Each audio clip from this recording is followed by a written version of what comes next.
పక్కన పెడదాం. It is also submitted that at present we do not have the methodology to check the presence of the animal fat like tallow or fish oil. మాకు ఈ రెండింటిని check చేసేటువంటి సామర్థ్యం లేదు అని. ఒకవైపు ఎన్డీడీబీ కాఫ్ ఇచ్చినటువంటి రిపోర్ట్లో ఇవి జంతువు కొవ్వు కలిసేటువంటి అనుమానం ఉంది, అవకాశం ఉంది అనే అనుమానాస్పద వ్యక్తులుగా అక్కడ రిపోర్ట్ వస్తుంది. సిఎఫ్టిఆర్ఐ సిమిలర్ రిపోర్ట్ ఉంటుంది, దాన్ని తొక్కి పెడతారు.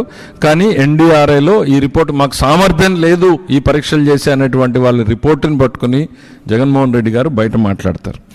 సరే, మనం జనరల్గా ఏం జరిగింది అనేటువంటి చూసినప్పుడు ఒక భక్తుడిగా నేను కూడా ఆలోచించినప్పుడు అసలు అనిమల్ ఫ్యాట్ ఇందులో కలిసే అవకాశం ఎట్లా ఉంది అనేటప్పుడు వాళ్ళు చెప్పినటువంటి సంస్థలు మాత్రం చూశారు. ఇది నేను సిట్లో ఉన్నది కదా, వాళ్ళు చెప్పినటువంటి సంస్థలు ఏం చేశారు, ఈ అరిస్టో కెమికల్స్ కానీ, సుగంధ ఆయిల్స్ అనే కంపెనీ కానీ, శివాన్సి ట్రేడింగ్ కానీ, ఇట్లా కంపెనీలని వీళ్ళందరూ సప్లైస్ కొన్నారు, వాళ్ళ స్టేట్మెంట్లు తీసుకున్నారు.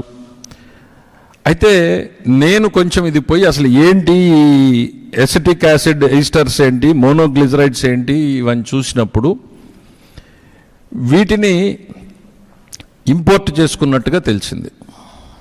ఇది మరి సిట్ దాన్ని ఏ రకంగా చూసిందో మనకు పూర్తిగా తెలియాలి. ఈ ఇంపోర్ట్ ప్రధానంగా భారతదేశంలోకి ఎక్కడి నుంచి వస్తోంది అని చూసినప్పుడు కొరియా నుంచి ఎక్కువ దిగుమతి అవుతా ఉన్నట్టుగా తెలిసింది. సిట్ దీన్ని గమనించిందా లేదా నాకు తెలియదు. ఈ దిగుమతిలో ఎందుకు నేను దీన్ని ప్రస్తావిస్తున్నాను అనంటే, ఈ ఏవైతే ఎసిటిక్ యాసిడ్ ఈస్టర్స్ కానీ, మోనోగ్లిజరైడ్స్ కానీ 2 రకాల విధానాల్లో చేస్తారు అనేటువంటిది చెప్తా ఉన్నారు ఎక్స్పర్ట్స్. ఏంటంటే, ఒకటి oil based, vegetable oil based, రెండవది అనిమల్ ఫ్యాట్ బేస్డ్ అని. సో అనిమల్ ఫ్యాట్ బేస్డ్ చేసినప్పుడు ధర తక్కువగా ఉంది అంతర్జాతీయ మార్కెట్లోని.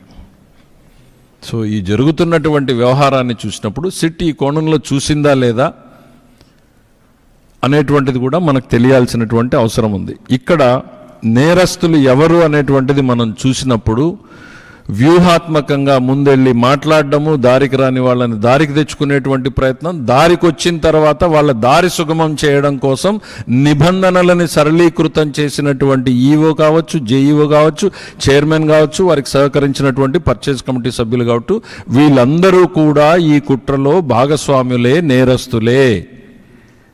There cannot be a difference. వీళ్ళేదో అడ్మినిస్ట్రేటివ్ ల్యాప్స్ చేశారు, మిగిలిన వాళ్ళు ఏదో తప్పు చేశారు అనేటువంటిది కాదు. వీళ్ళందరూ కూడా ఈ కుట్రలో భాగస్వాములే, నేరస్తులే, ఈ కుట్రకు మూల పాత్రదారులే.